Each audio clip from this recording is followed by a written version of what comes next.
मी आज गुढीपाडव्याच्या आणि नवीन वर्षाच्या शुभेच्छा देतो।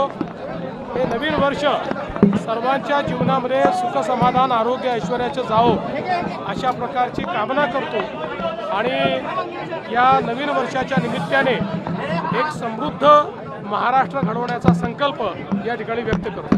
सर भीड़ में जो ब्लास्ट हुआ है मस्जिद के अंदर, क्या कहेंगे उस पर?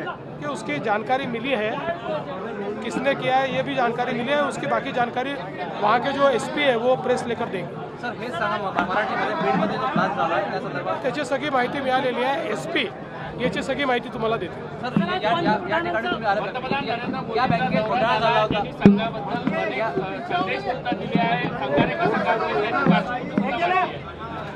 असं आहे की मोदीजी स्वतः स्वयंसेवक ते संघाचे प्रचारक राहिलेले आहेत, त्यामुळे निश्चितपणे संघाच्या बद्दल एक आस्था त्यांच्या मनामध्ये आहे आणि म्हणून आजच्या कार्यक्रमामध्ये त्यांनी ते व्यक्त केलेलं आहे आणि निश्चितपणे एक स्वयंसेवक म्हणून आम्हाला सगळ्यांना त्याचा आनंद आहे। बँकेत घोटाळा झाला होता, या घोटाळ्याचे पैसे वसूल झाले असते 1200 कोटी रुपये जवळपास आहे 25 वर्षामध्ये। नागपूर जिल्हा सहकारी बँक ही घोटाळ्यामुळे मागच्या काळात बंद पडली, पण मला अतिशय आनंद आहे की आज या बँकेवर आम्ही संस्थात्मक प्रशासक म्हणून महाराष्ट्र स्टेट कोऑपरेटिव्ह बँकेला बसवलेलं आहे आणि MS बँक पुढच्या 3 वर्षामध्ये याचा टर्नअराउंड करेल आणि भ्रष्टाचाराने पोखरलेली बँक जी काँग्रेसच्या आणि त्यावेळच्या नेत्यांच्या भ्रष्टाचारामुळे अक्षरशः शेतकऱ्याला ज्या बँकेने नागवलं ती बँक आता पुन्हा एकदा आम्ही सुरू करण्याचा प्रयत्न करतो।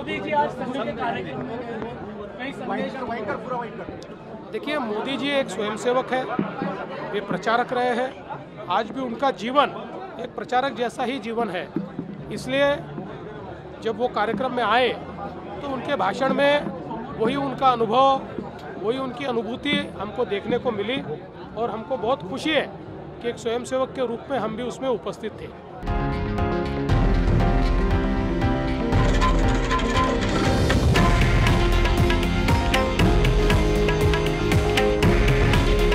हे आहे देशातील नंबर 1 न्यूज नेटवर्क आणि आपण पाहत आहात TV9 मराठी। काळजी तुमची, हित महाराष्ट्राचं।